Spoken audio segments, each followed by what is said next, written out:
আজ রাতটা তোর বউকে এই আশ্রমের শোধনাগারে রেখে যা। মানুষ সততার দাম দেয় না, না খায়া থাকতে হয়। অন্য গ্রামে যাইয়া ভণ্ড সাধু সাজবো, এবার অনেক টাকা কামামু।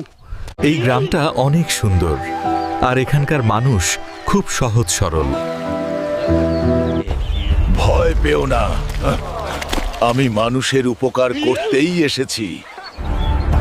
এত বড় শরীর, নিশ্চয়ই আলাদা শক্তি আছে বাবাজির।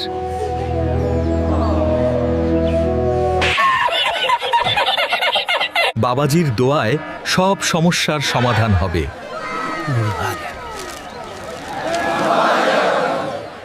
বাবাজি, অনেক দিন চেষ্টা করেও আমাদের কোনো সন্তান হচ্ছে না।